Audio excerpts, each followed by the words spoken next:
Greetings, one and all, and it's time for something a little bit different. It definitely, when this releases, it's well after my birthday, but we're recording this on my birthday weekend, and I'm doing a spiritual successor to a game I ran a while ago, and I always knew I could do it better. The people who played in it, they did a fantastic job. Nothing on that. It was more on the way I ran it. There were so many things I could have done better and introduced for the plot and how I wanted it to go instead of just springing it on people. And it, personally for me, it felt like a mess near the end. So we are going to be utilizing the Absurdia system. The best way to describe this system, it's if you know the YouTube series, the YouTube group, Welcome to the Night Vale.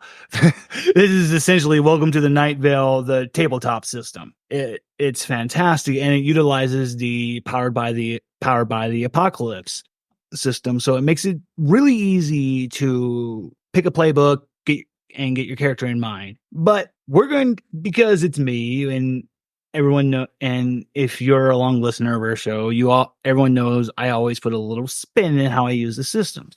And normally there's faction moves to where there's different factions for like humans, fae, or whatever, and it'll depend on the players. We're not going to be using any of that. The only thing we're going to worry about is just the player's agenda and the basic moves, and essence, harm, and advancement. We're not going to worry about factions because that doesn't play into this world or in this story. And we have the first three well, it's not right to call them players because in this game, they're travelers. They're people from outside of the normal plane. Now, before we started recording, I asked who would like to go first, and we have one of the other founders for Int. It is our favorite baby of the group, Essen. It's a whole incorrect.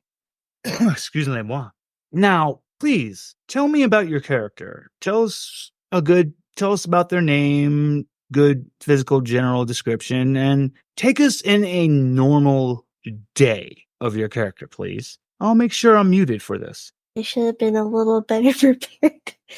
Just a moment. You know what? While you're getting ready, in the background, as Essen's getting ready to describe her character, there's the best year. It's hers from about looks like it's from 1945, but it is immaculate. Like whoever owns this hearse has been taking care of it. It does not look like it has aged at all, even though it is clearly a model from many years ago. But here's the thing. As we see this vehicle driving, it's as if it came out of nowhere. And sitting hunched over in the driver's seat, we see an individual. He's wearing what would best be described as a head butler's uniform. He looks like he'd be about 5'3", balding, has that typical like monk balding hair, but it's still very long and gray and shaggy. He's got a very long beak-like nose. It's just excessively long. A normal human would not have a nose like this. And he's just sitting in the hearse and he's driving. But the thing is, if one was to truly pay attention, he never turns. He never follows the road. Whenever there's like a bend in the road, he literally just fades out of reality. And then a few miles down the road, when it's back to just straight roads, the hearse appears. And he is going to pick up the first of our travel. Now you can go, Essen. Okay. So my character's Seren Morgenstern.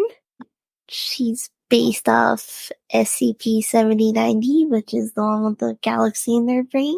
And she does her very best not to involve anything like that, because she has no idea what's happening.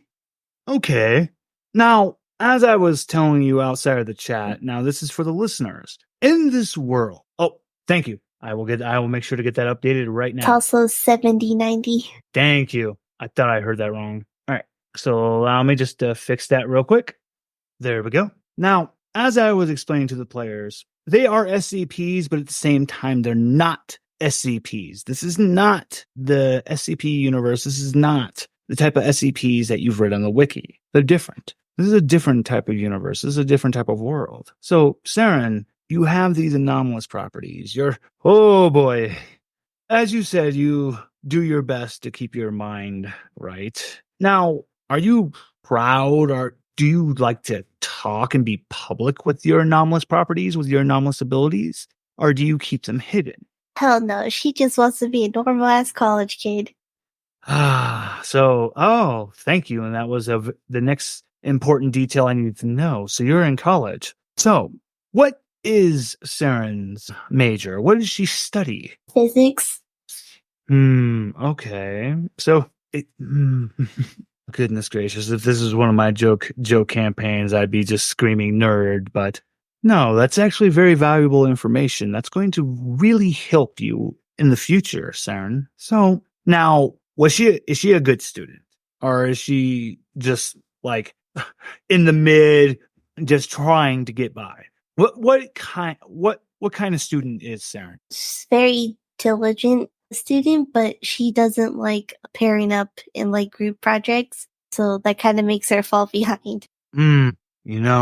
It's funny that you say that because you're getting close to finals week, Seren. You're getting so close. You can taste that masters. And you're going to be one of the youngest to achieve their masters. It is impressive. You've been valedictorian all your life. You're a hard worker and it shows. And as you said, but you do have an Achilles heel.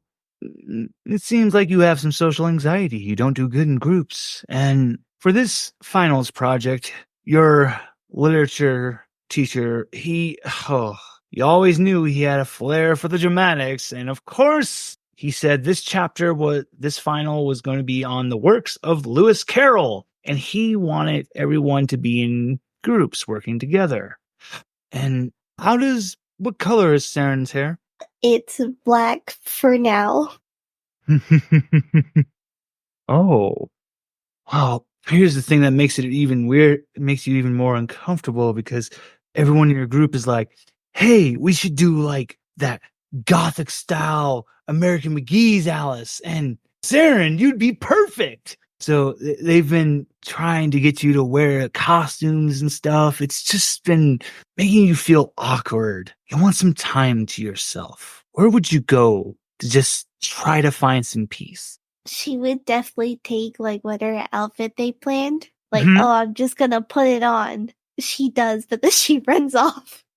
You're running, and you trip. Oh, this is gonna hurt. You're gonna land right on your face. And even if you catch yourself in your wrist, you could break your arm. Oh, this is gonna be bad. Oh, why are you on something soft and squishy? It feels very comfortable, as if you could just melt into it. You squeeze. This is leather. You're in the backseat of a car. Hello, Miss Seren. Did I hit my head and you kidnapped me? No, it's your time. The time has come. You're being called, my dear. This was your own doing. You brought yourself to me. I am just a simple tulpa. Just panicking. He's like, oh god, I'm wearing this stupid outfit and then I got kidnapped. What the fuck is going on? Then my job is only to take you to him. To that, you will not see me again. Unless, think stranger things have happened. But my name is Raj, and I will be your guide to the rooms. Now, I'm really glad to see that you have gotten dressed up there, Miss Seren. You're going to be going to quite the banquet. Now, I must warn you, these individuals can have quite the voracious appetite. I'm late. Seren. Yes. You're sitting in the back of this hearse. You're feeling so much anxiety.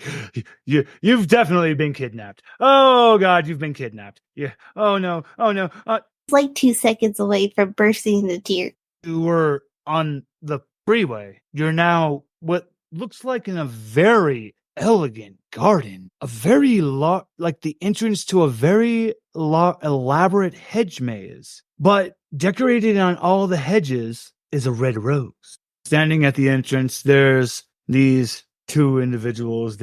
Now, the best way to describe them, they look like ghouls dressed up just like very old Renaissance aristocrats. So they have the big powdered wig, but they look like exactly what you would imagine for like a ghoul, big ghoulish mouth and everything, but very pompous, clean looking clothing. And the car is coming up to the entrance. The car slowly parks. Raj gets out first, and he comes to your door, Seren, and he opens it, and he does like a little bow and does a little flare with his arm and goes, "After you, Miss Seren. I shall do the introductions for you." She's gonna slowly exit the car, and there's scorch marks where she had her hands on the seat. She's just like panicking, but also like she doesn't want to be rude. But then, as you look at those scorch marks, you see the leather starting to knit itself. And then you see like the front of the headlight of the car. The headlights get like eyelids on it. And just does like kind of like a little angry face. And you just hear a honk honk. And in your head, you know the car just said, "Hey, I do." They drugged me. If I gave you, in your head you hear, "If I gave you a piece of McCain, would you calm down?" She's just gonna move on. She can't handle that.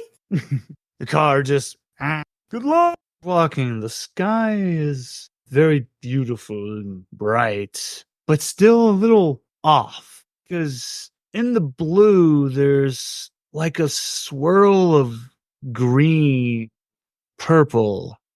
For a second, you felt like an eye had opened in the sky, looked at you, gave you a real good look, and then closed. And then you approached the entrance of this massive gargantuan hedge maze.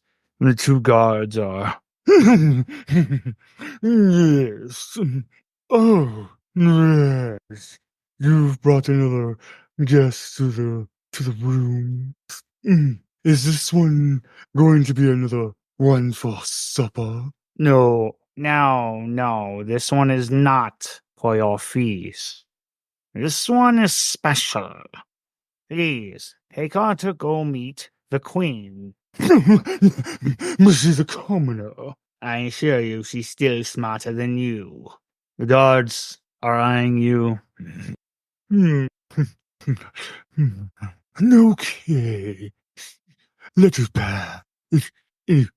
Well, with the last people that came through, we have quite a full feast prepared anyway. But I will warn you, the queen is quite upset as of late, so you might want to mind her temper.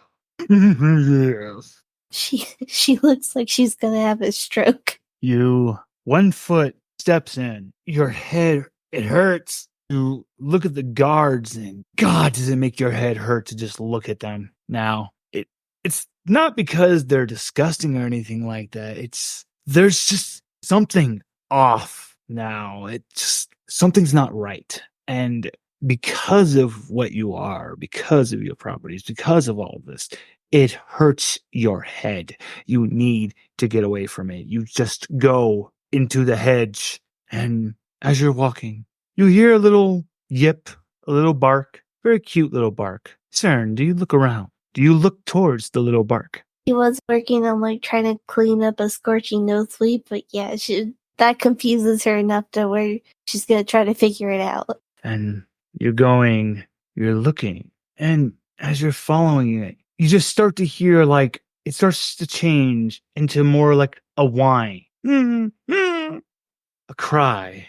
And then you see mixed up in the thorns, it looks to be about the size of a bulldog puppy. The fur is gray with black spots. It has a very big maw full of fangs, but this is a little puppy. So that it just little puppy fangs. And he just looks at you and it's just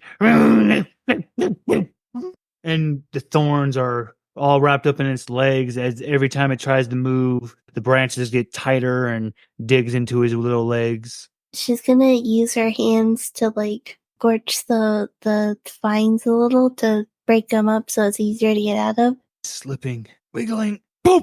As it pops out, it literally somersaults over itself, plops down on its little butt, looks up at you, gives you like a little sniff, walks around you in a circle, and then just starts to do like happy zoomies around you. And then it just like stands there next to you, waiting for what you're gonna do. She's like, you're very cute and I would pet you, but I do not want to hurt you because you're the nicest thing I've seen since I've gotten here. You hear it yip, mommy. Huh? And it happily like rubs up against your leg. Then what were you doing so far out here? It looks up at you, and clear as day it answers. I got washed. I don't know where my pack is anymore. I've been in this hedge for a very long time. Oh, okay, the drugs are still active.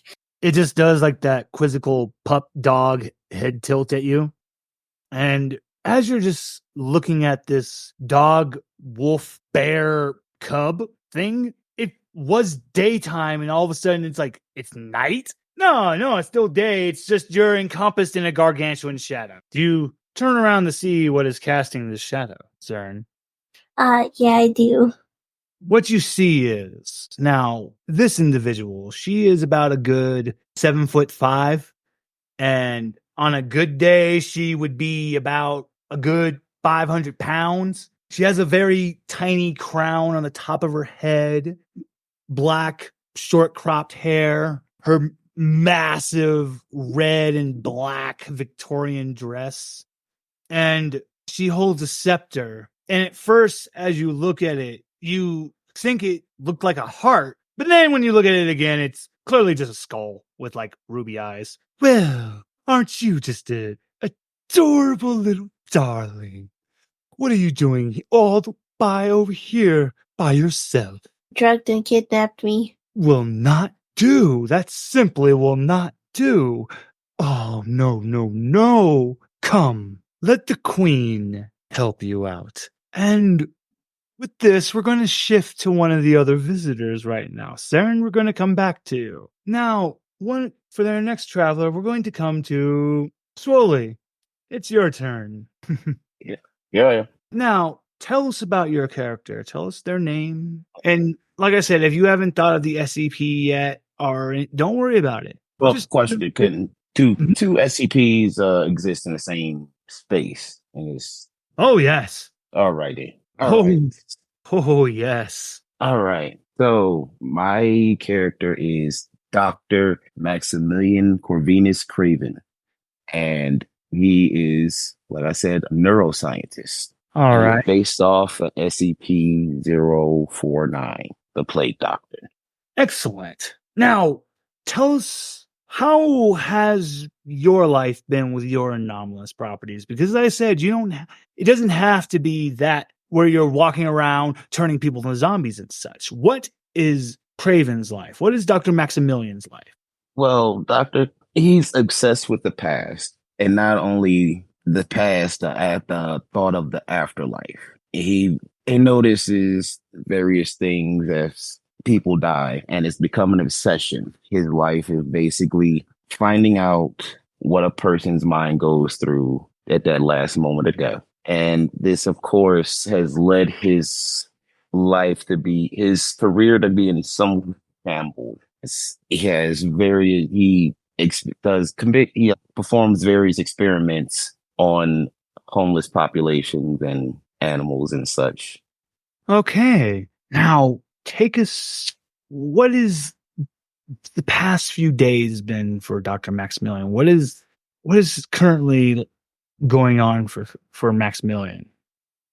In his current state, Maximilian has basically lost everything. He has nothing but the clothes on his back and a pocket full of scribbled down notes and symbols that make no sense. Anywho. For a man that has nothing, yeah, it makes sense for you to be you just sitting at a bar drinking the last bit of whatever money you have left, just drowning your sorrows. You're just, why even bother? You're really getting into it with when you hit your 8th drink and you spin in your chair and then you fall backwards. Oh boy, this is gonna hurt. Oh yeah, your head's gonna smash on the ground. Here it comes, and this is really comfortable. Damn, you could pass out with how you're just melting into this seat. You're just on a shitty wooden bar stool. This is clearly a leather seat. Yo, you're in a car. Hello, Dr. Maximilian. Okay. Usually I'm talking to Churro as I'm on his boat when I have my drunken visions. Yes, Mr. Maximilian, I can assure you, Churro is much more than just a drunken stupor. He is exactly like I, for I am a tulpa, just a simple tulpa, who is just your guide, just as Churro is a tulpa, who's been brought to existence by you. Now, my name is Rash, and my role is to be your guide to your next, well, to your destiny, Mr. Maximilian. My destiny, and what, pray tell, is my destiny? I can only take you to the entrance.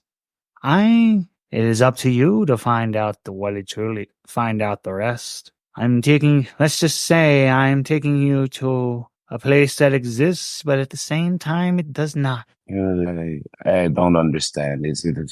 What a world in between worlds.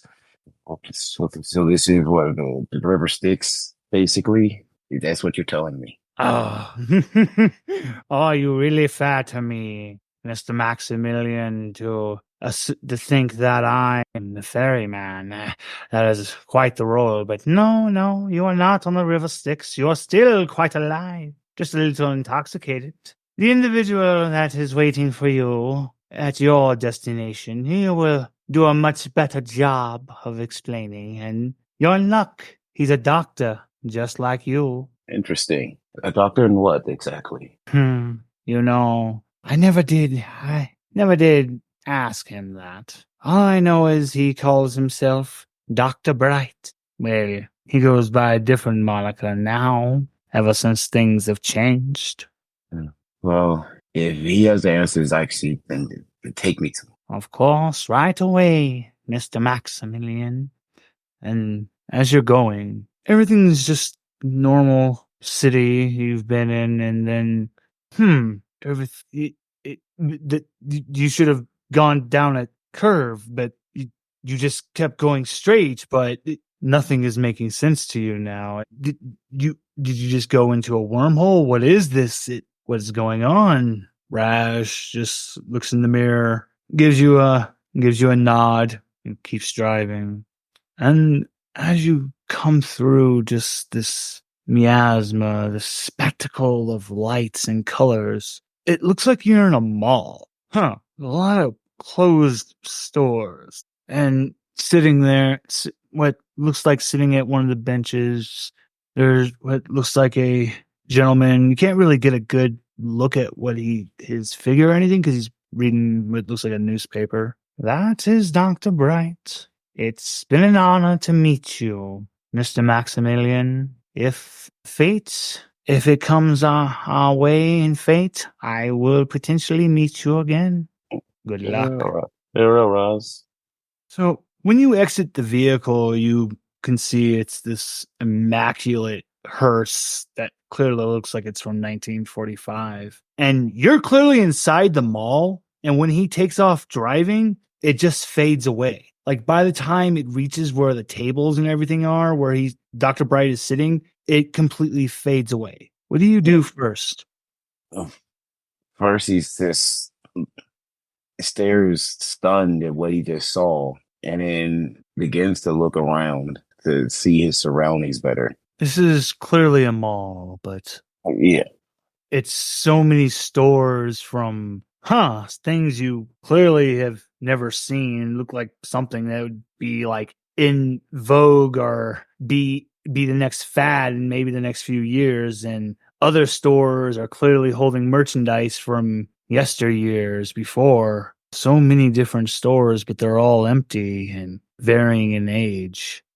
But everything is immaculately clean. And you clearly smell food from where that gentleman, Dr. Bright, is sitting. It's coming because he's sitting in the food court area. What else would you like to do? Is there food in front of him? Do you start walking towards his direction? Yes, I do. You can clearly hear him eating. Well, as he gets closer, he just looks at the food, and because it's been days since he's last eaten, he basically and rudely sits down and begins to eat the food that Mr. Bright has in front of him. And as he's chewing, he looks up at Mr. Bright with a mouthful and holds his hand out. And that's when Mr. Bright closes the newspaper in front of him, and this is when you get a good look at him. And I'm kind of glad you said you have a mouthful of food, because I want to know what your reaction is, because sitting in front of you, this gentleman, coming out of his forehead are two what look like, instead of horns, they look like tree branches instead of like antlers that go off a bit. And he has 3 eyes. He has 6 eyes, and 3 in a column row on the left, 3 in a column row on the right. His skin has become more like a blood red now. His hair is still just a nicely cut whitish gray. He still has his glasses, a very nice, clean, trimmed beard. And now the 2 arms that were holding the newspaper, there was another 4 underneath that were eating and then doing other various tasks. And yes, I'm glad you saw the meal I left for you, Dr. Maximilian. I am Scarlet Bright. Maximilian is sitting there with his mouth open as food falls out. It sits back in the seat and loudly says, I am drunk. I am drunk.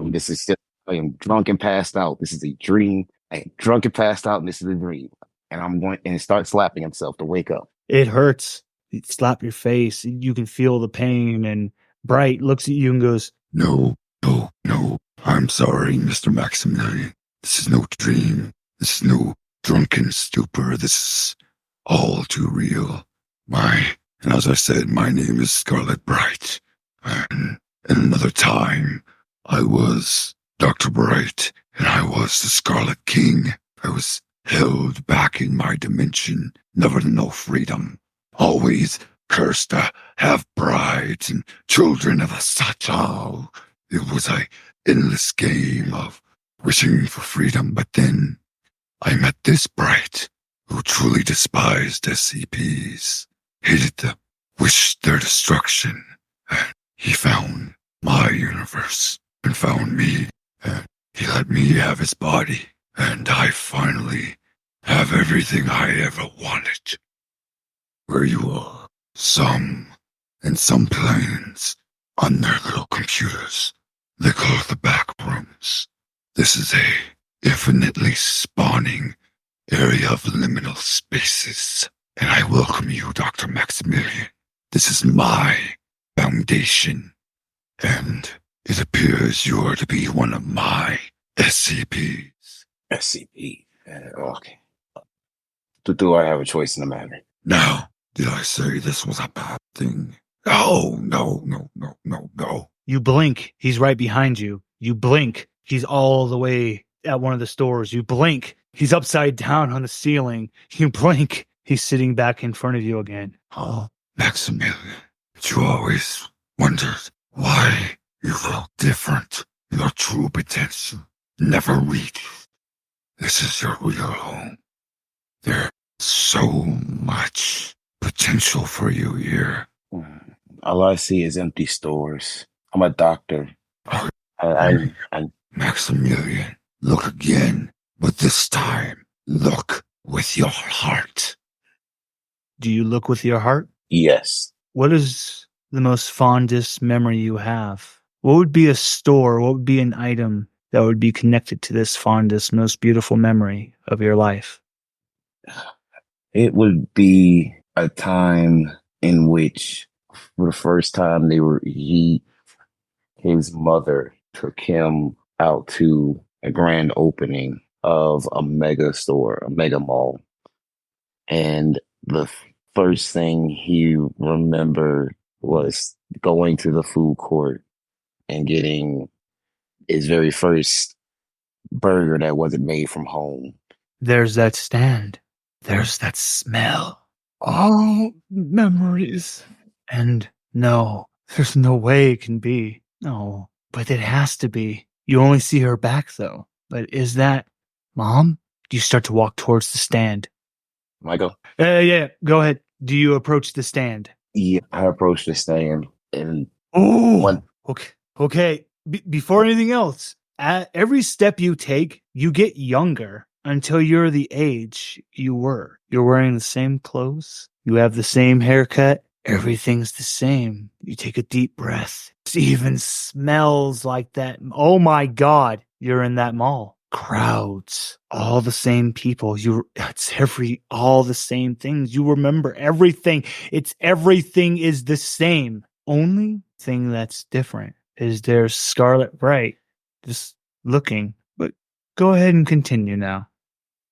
What do you keep proceeding forward, or is there anything else you would do? No, he would keep proceeding forward. All right. Go ahead. Oh no, you go ahead and finish. There's one thing about this memory is he doesn't actually remember his mom's face. Doesn't have pictures, doesn't have anything to remember his mom's face. So that's one thing to go off of. And just as she's getting ready to turn and you're getting ready to see that face, that's when we're finally going to switch to the third and final traveler with us now. We'll come back to you for the final part of this, but now it's time to go to our third traveler, Radar. Hello. Tell us about your character, please. Okay, so I am playing Okay, so my character's name is Robert Shetford. He is adapted from SCP-014. SCPs. All right. Now, what's an average day for Robert? Yeah, most of his days are spent in his, in his room, looking out the window down at the city below. He would like to go down and visit the city below, but unfortunately, he has mobility issues and cannot. Oh, tell us some more about that. What exactly is hampering Robert? Robert isn't entirely sure, but when he was asked about this once by a friend, he said something to the effect of he was cursed to live forever but turn into concrete as a result. Robert, you every day you just see life going on for people. And here's the thing: you're not looking at them with contempt. You just wish you could go out there and introduce yourself to people, and have a life. Do the things you see that people do on TV, on YouTube. You're getting frustrated. Get up. You know what? A nice cool glass of water, maybe something to hydrate. You'll get your mind right. You stand up. Woo! Your legs feel so heavy. Everything feels so heavy. Is this that concrete feeling you were warned about, that you thought about? Oh, and you fall back. This is it. You're never going to move again. You're stuck. You're going to be stuck on this couch. God damn it. You knew it. Why didn't you at least buy a better couch? No. Surprisingly comfy. Wait, this is not your couch. You squeeze. Oh, thank goodness your arms are working. You subconsciously wiggle your big toes. Okay, your toes are working. You wiggle your ankles. All right, you're not concrete, but you're clearly sitting in a car. Mr. Robert, you are my final traveler that I shall have the privilege to meet today. It is an honor to meet you, sir. How do you know my name? Finally, someone who asked the right question. You see, I'm but a simple tulpa. I come from the thoughts and imagination of all people, and that's what brought me to life.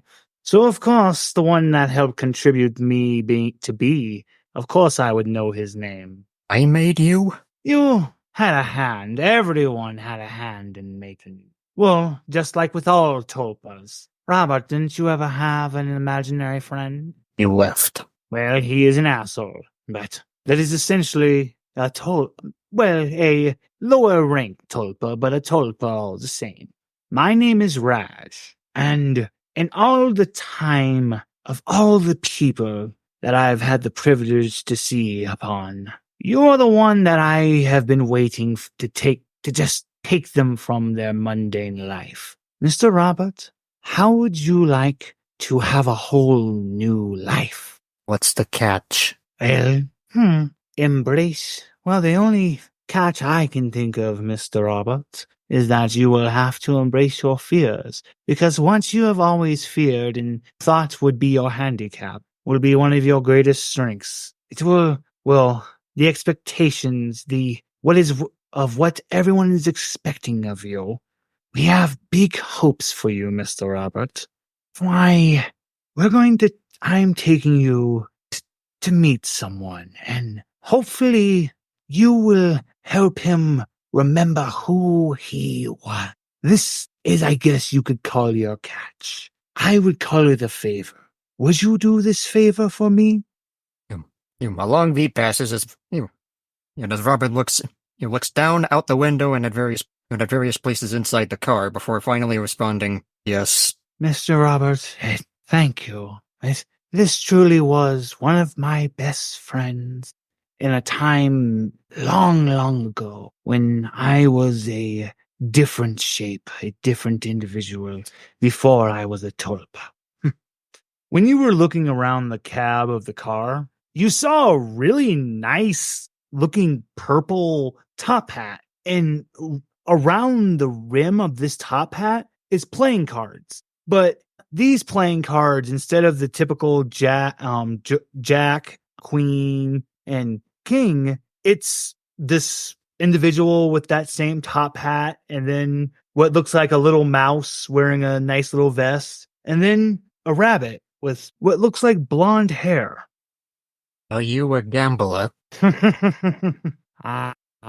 No, you could just say I was just a big fan of tea time. I really miss those tea parties. Now, all I ask, Mr. Robert, is give my old friend his hat back. That is how I want you to see if he'll remember who he was again. And maybe some of that will spread my way. Robert picks up the hat and puts it on his head. Oh my goodness. I thought, oh my. So, I actually have a reward for you. So, the minute you put the hat on your head, your eyes flash white. So, when we say the vastness of space is like dark, this puts that to shame. But you're not scared or any of that. If anything, you're happy. You're having a grand old time because you know all you have to do is ask, and in the blink of an eye, with a wink and a smile, what you guys will ask for will be right in front of you. Bam! There's these big elaborate red leather chairs just floating in the cosmos, and a beautiful tea table, little saucer dishes. You pick up your teacup, you see your hand, it's a glove, and you're wearing a very immaculate tailored jacket. It's granted, oh my God, it is the gaudiest colors, and this would never go together. This is just pure chaos. Why? But you see what you would consider, yes, these are your brothers. When you're with them, you're happy. Even though what you guys do just makes not one lick of sense to the other denizens. Drinking that strange concoction of water and leaves with sugar? Ugh!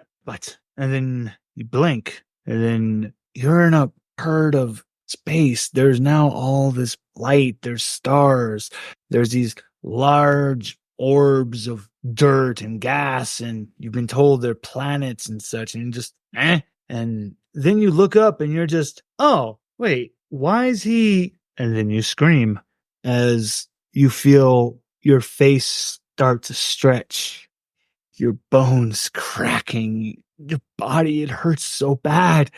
And then you feel like something is literally growing from underneath your skin, covering your face.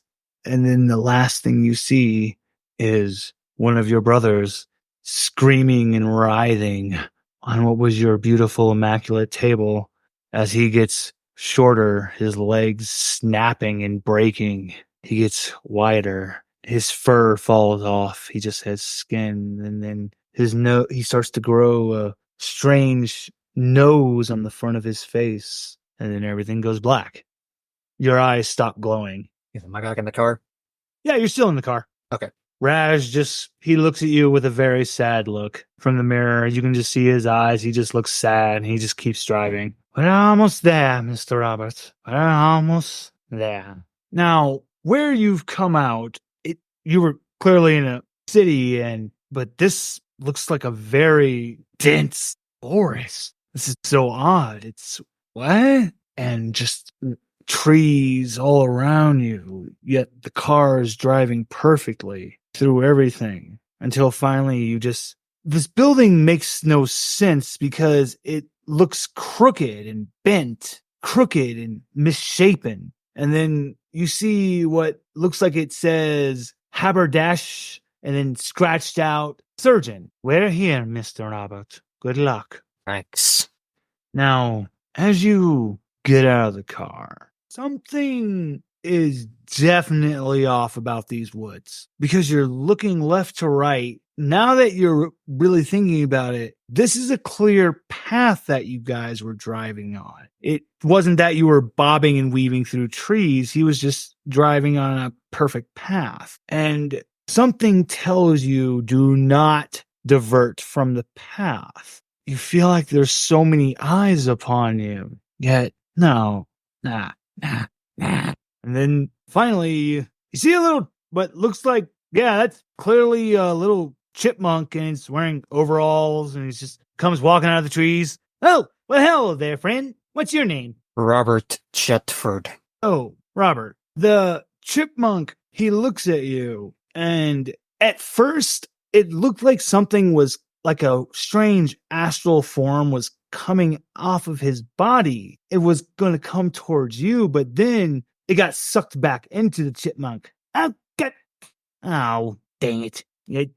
You're different. You're different. It won't work with you. Come with me, friend. What brings you here?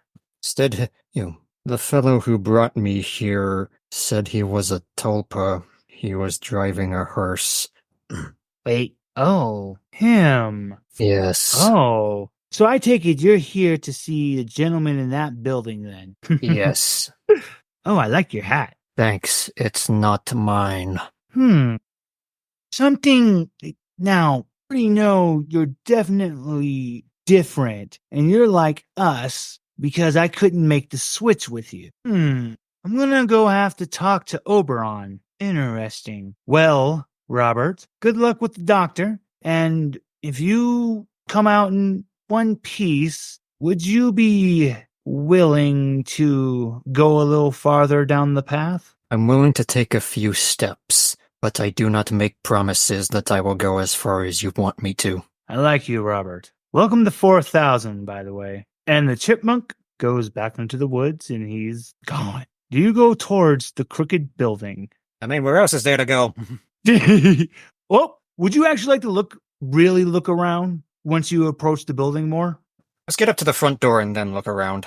Okay, excellent. So this is weird because the building looks like how anything could be inside of it, like a business or anything, makes not one lick of sense because it looks like it's about a good 6 feet wide. And it's like, what? This makes no sense. It's like barely wide enough just for the door. You look left, there's a well. You look right. In the woods, there's an entity. He's jet black, and he just has what looks like the head of like a deer skull, and it's just looking at you. Now, what would you like to do? I knock on the front door and then wave to the jet black fellow just to be polite. The jet black figure does a little bow towards you and poofs away in a vapor. You don't know how you know this, but you feel you answered correctly in in your mannerisms in talking to this entity. You feel something good is going to come from that. And then when you knock on the door, Charming, come in. I'm just a little busy back here. I'm sorry, my hands are full, but please come in. And then the door opened. Best way to put it, it's like the TARDIS. It's bigger on the inside.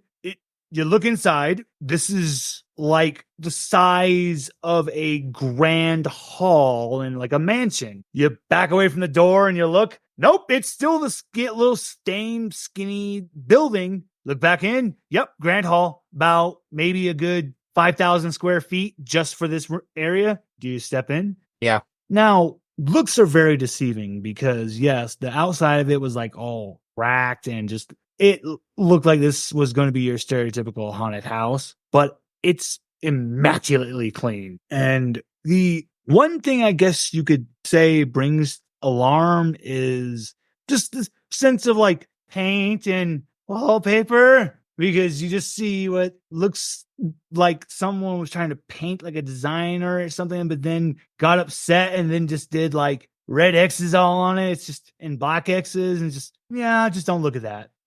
Hello. Please come upstairs. Come. I haven't had guests in quite a long time. Forgot how painful stairs were. God, you're dreading walking up these stairs, but then something peculiar happens. You step on one of the steps and then it goes up like an escalator, but these are wooden stairs. And as you get up, I don't want to say what you do. I want to ask, what is the first thing you do when you come up the landing? You take a look around. Excellent. As you look around, yep, definitely a doctor's waiting room. Except when you look at the magazines, all the magazines just have this individual. Now, the coloring of like the cloak and the mask have that same sense of gaudy color sense of that individual and that memory of when you put on the hat. Because so now you've seen a plague doctor's mask, but this doesn't have the bird aesthetic to it. This looks more like a anteater aesthetic, and instead of a like black cloak, it's a very fine tailored jacket that it looks like a mixture of like a petticoat of a long petticoat with a doctor's coat, and it's a rainbow mash, like someone just took all the prime colors and just threw them at a wall and said, "There we go." Yeah. And you look at his fingers. There's, yes, the index finger and the thumb, they're syringes, but then every other finger is a different medical instrument. And it doesn't look like he's walking. It's more like he's just gliding across the floor. The Tulpa dropped me off to see you. Tulpa. Now, is this a cold? Is this some new form of sickness? Is this the plague?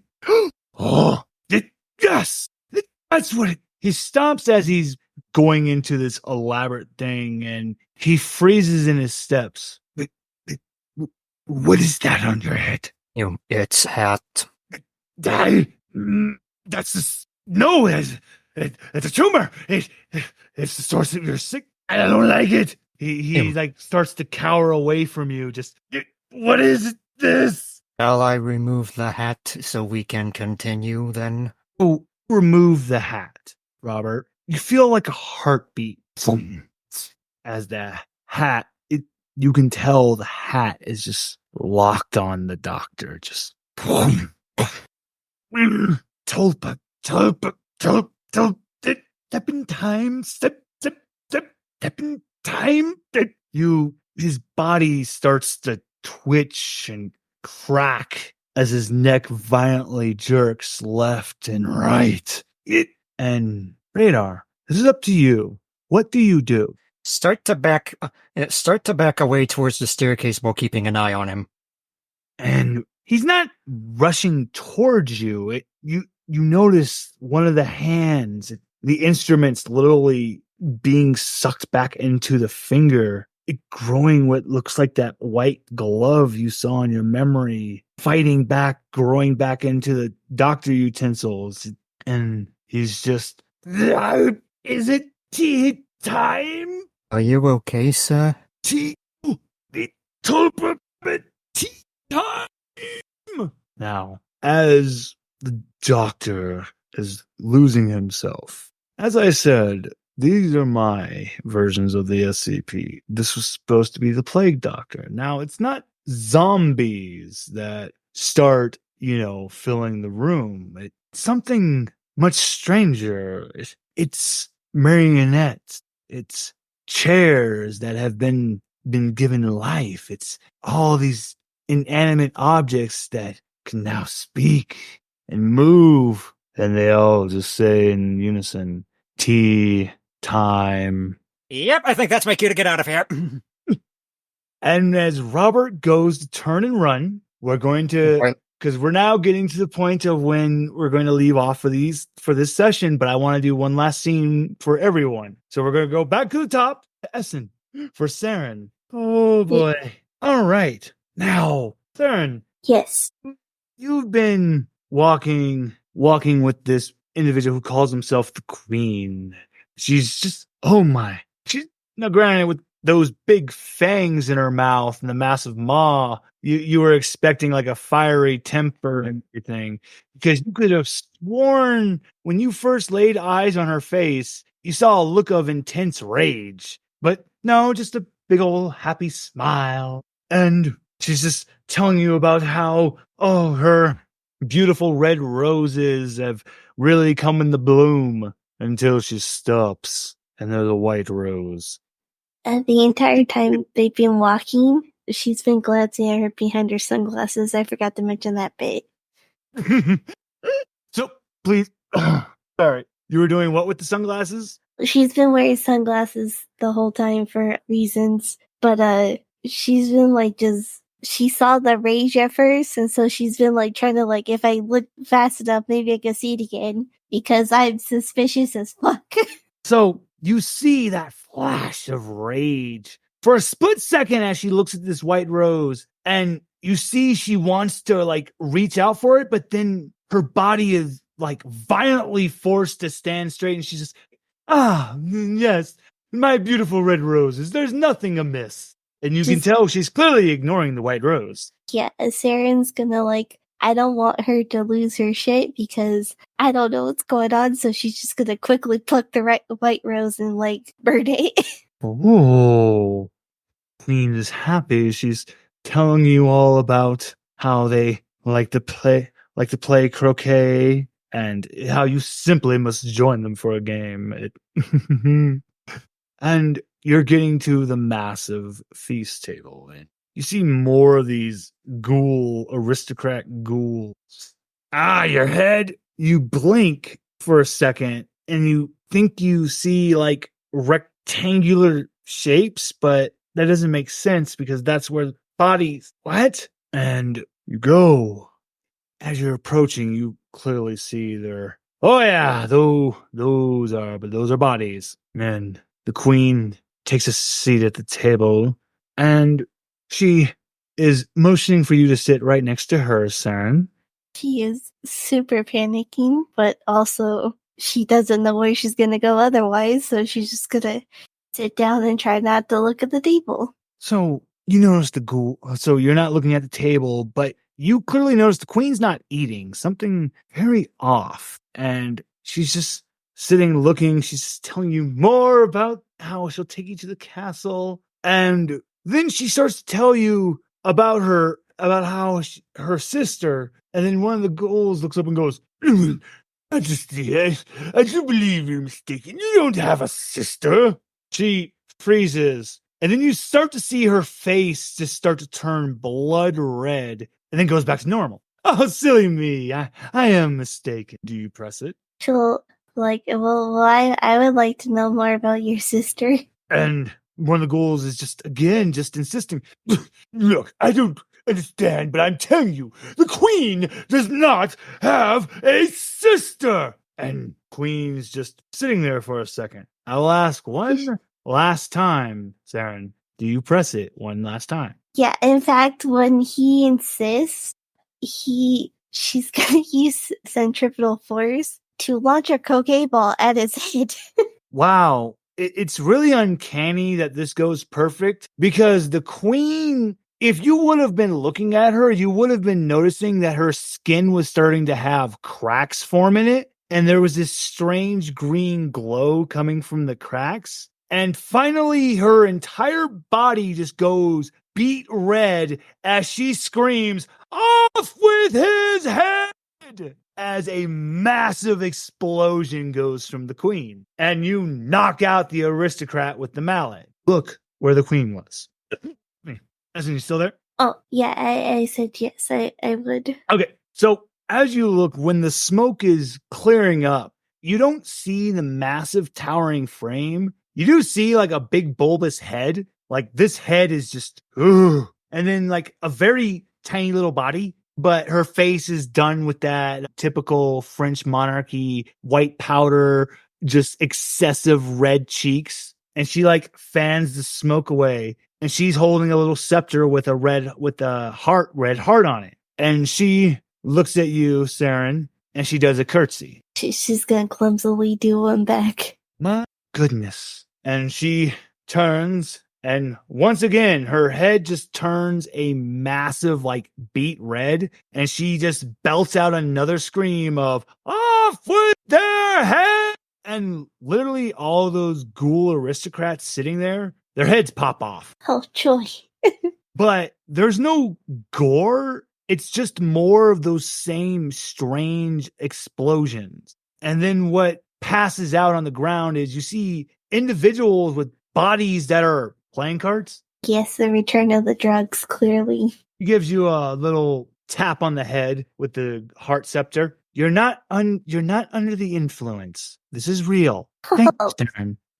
Yeah, I think that with the onset, like, actual pure panic, she's gonna pass out.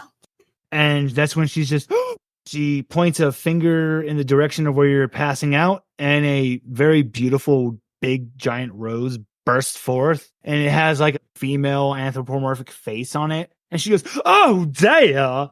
And she catches you in a couple of her petals. And Seren, that's where we'll leave off for your portion of this session. All right, Maximilian. Yep. Coming to as I said, as your mom is turning face, it's not a horror face. It's just like a fuzz. You still can't get a good look at her face. I can help you put a face to that body.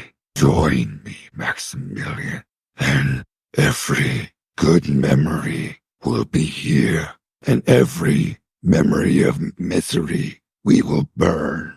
Honestly, I have a confession to make. Bright looks at you.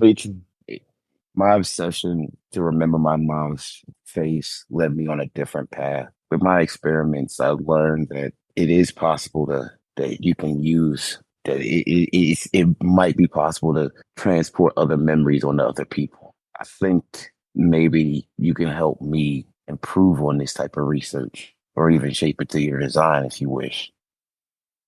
Are you sure about that, kiddo? Oh yeah. Do you look at who said that? Yes, I do. See a porcelain cat. Are you sure I'm not drunk?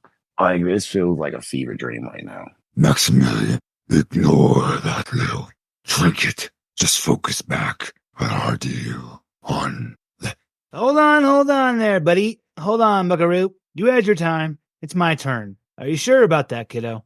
Okay, who are you? What are you? I don't know. I just am. And my name? I can't tell you. All I know is I've waited a very long time for a certain person, for a certain time, for that 1 in a million chance, and now I know it's you, kiddo. What it's for, I don't know. But I will say this, nothing good is waiting for you with that son of a bitch. Come on now. There's no need for names. I'm promising Maximilian a better life. He's had so many hardships. It's time for him to have a better chance. Come on, Maximilian. Tell me more of this idea of your memory swapping. Oh, hold on now. Now, no one calls anyone a son of a bitch and to their face and not mean it. I want to hear what this cat has to say now. You said the right answer there. Everything goes black, but not in an intimidating way. And then you feel a tug on your sleeve. And when you look down, you see standing at about a good 4'5", looks to be about like the shape of a child, but with no hair. And there's no eyes, nose, or ears. There's just a mouth. All that said is, I miss my brother. I'm so lonely. I'm sorry. Your breath. I'm sorry, but I don't think I can help you. And all you hear is, you already are. As you start to go back, you're back facing in front of the porcelain cat. Your breath is like pure ice fog, ice mist. And it's going towards a certain direction. Because your breath is normal whenever you face another direction. And it's clearly behind the porcelain cat. And it looks and he goes, so what do you want to know? What do you want to ask? Okay. Who is that obviously demonic looking thing that I was willing to sell my soul to? Oh, that is one thing I do remember. That's the Scarlet King. He can call himself Scarlet Bright or whatever, but we all know that the minute he took over Bright's body, there was only Scarlet King left. That's just some asshole primordial from the beginning of time who got too big for his britches. Fuck you. And that's why you're a useless fucking porcelain. And that's when you notice he just like lets out like a spray of spit as punching into his gut, sending him literally just flying off into the distance through the roof of this mall. You see this little thing. It has like the arms of a orangutan. Well, the arms and legs of an orangutan, but the body, the torso area is kind of like a hippo. And then the neck reminds you kind of like a giraffe meets a snake. And then the head just looks what you would describe like a Chinese dragon. And it fades away. All I'm going to say is there's only so much bullshit I'm going to sit there and take. I'm not just a porcelain cat. I may not remember what I am, but I do know porcelain cats aren't supposed to talk. And I get the feeling that I've been waiting for you so I can finally learn what the hell am I. Will you help me? I think I can. Do you pick up the porcelain cat? Well, first, I bend down to see if it's going to let me pet it. As you touch it, it lets you pet it. And as you touch it, it feels strangely cool. Yet, is that a pulse? Interesting. And then as you get both hands on it, on the back of the cat, a crack forms and a faint green light comes. Well, all I know, like I said, all I know is I was supposed to just come with you. I believe the next step is up to you, kiddo.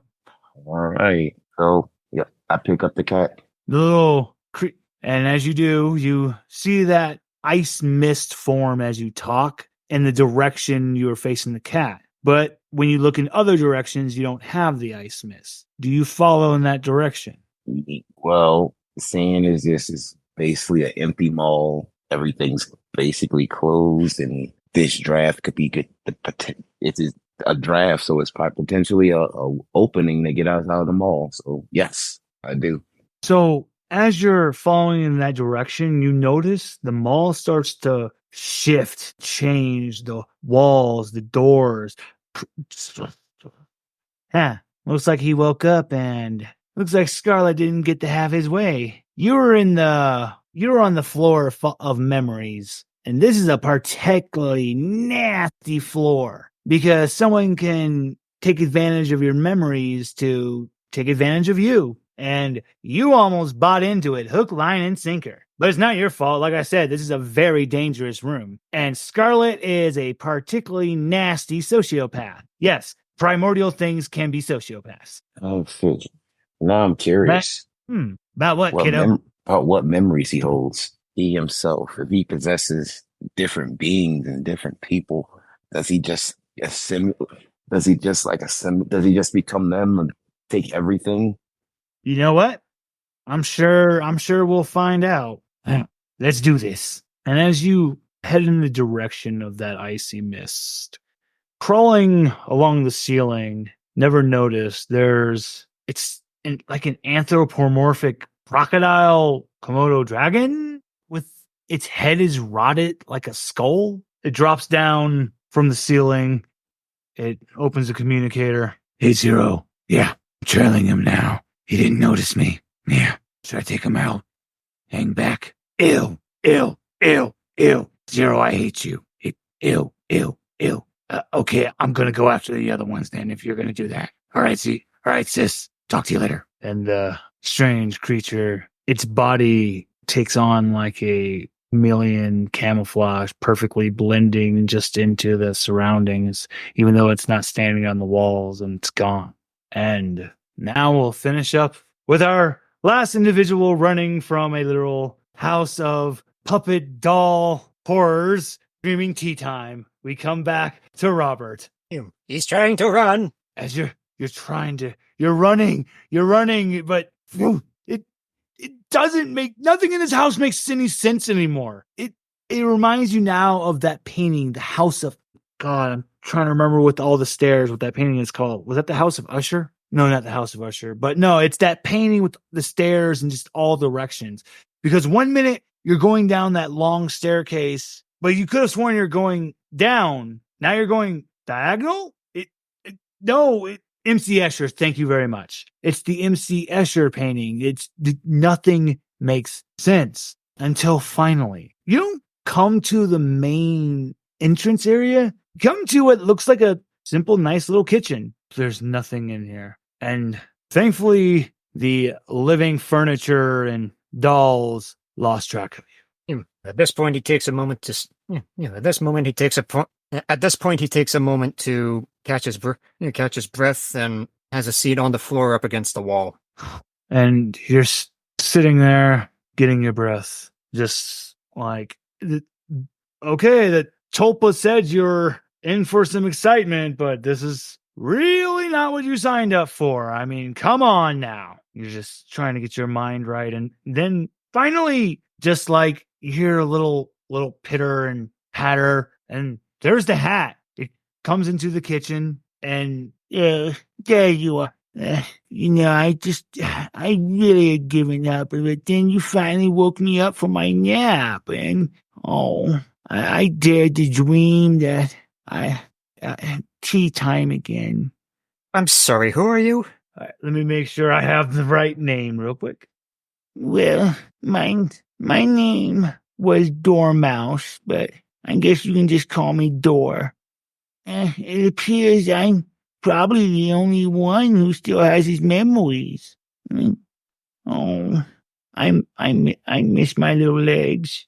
You miss your little legs? I wasn't always a hat. Oh. Yes, for quite a while, I was the cursed hat that when people put me on, I would take over their body like some kind of parasite. In other universes, I would take the shape of a mask, but in this universe, I'm a hat. So yeah, but in reality, I'm the shape I originally took. You humans would call a mouse. You mentioned something about reality? Yes. So I don't know if they really explained it, but this place exists, but at the same time, it doesn't. It gives us the ability to access multiple planes because, the multiverse. There's always a different universe. And it literally, whenever someone comes to a crossroad and they make a decision, bam, that makes a parallel universe of what happened when that person made that decision. Like what happened when in another universe, my kind didn't exist. The only thing I can really say is that the minute you individuals, because I can feel the presence of two others, but the minute you individuals came, my memories came finally back fully. And I could control myself, as best as I could as a hat. Did this happen after you got on that doctor's head? Yes. Okay. So, Dormouse he's really thinking. He's just, this isn't fair. I remember everything about myself very clearly, but the doctor, something, it's blocking most of my memory. The only thing I really remember is that he always mentioned tea. Oh, and this might sound like a stupid question, but are you perchance friends with a tulpa? Wait, cracks start to form on the hat. Oh, I shouldn't have asked that. No, so the cracks on the hat. That's me reacting character. So the cracks in the hat, green lights start to form through the cracks, and he's just, no, he's not a tulpa. That's my chair. The hat starts to float in the air. More cracks forming, swirling, swirling, swirling, swirling, swirling, and it explodes. Now, the real nice flow hat. Reflexes. Oh, actually, if you do that, you'll catch in your hand a little mouse wearing a cute little red vest from your memory. He looks very sleepy, very lazy. And then falling down on your head is the original hat. Boop. I'm really sleepy. And in your hand, all of a sudden now, is a teapot, is a tea kettle. And he slowly lowers down into it. And it still feels like it's filled with hot tea, yet Dormouse is fine. It's just insane. It doesn't make sense. And then you hear the doctor screaming, then you see a giant hand coming gripped around the corner of the door, and then you see the doctor's head peep around the corner, and it's so much larger now. And he just says, surgery time. Yep, I need to run. Again. Here, paint it for us. How does this look? So Robert stands up. He sees the doctor coming through the door. He starts to run in the opposite direction. Unfortunately, said mobility issues are making that a little bit difficult at the moment. You know what? This is why I always reward good RP. And since you still left your handicap, I will let you have this. Because just because that hindrance happened doesn't mean something bad is going to happen. Because as you trip, the hat falls off your head and bloop, lands on the doctor's head. And then as he lets out like a mad howl, from the palm of his hand grows a tea plate, and then a teacup grows from that. And then his arm stretches and holds out in front of you. Do you pour from the tea kettle? A brief moment of hesitation, and then yes.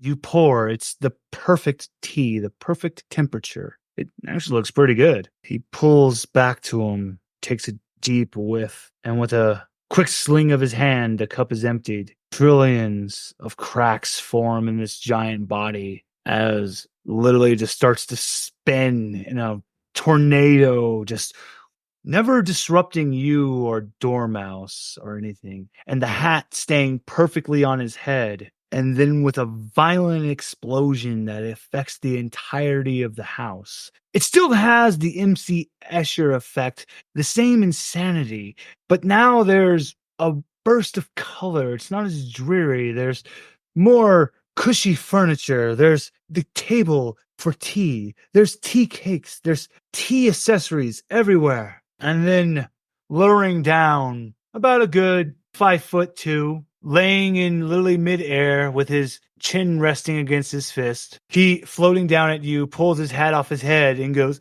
"Hatter's the name, and being mad is the game." I figured that second part out a while ago. Yeah. And I think that is the perfect place to leave off for this first session of Into the Looking Glass. Our first 3 travelers are doing a fantastic job, and I'm very curious to see how this is going to go in future sessions. Because our first 3 travelers each has a companion now. Seren has a baby Bandersnatch. Robert has Dormouse and the Hatter. And Dr. Maximilian has the porcelain cat and its companion. So, dear listeners, if we've gotten your attention now with this, we will be trying to aim for weekly releases with this. And so please remember to give us a rating on your podcast platform of choice. It really helps us with the algorithm, guys. Thank you.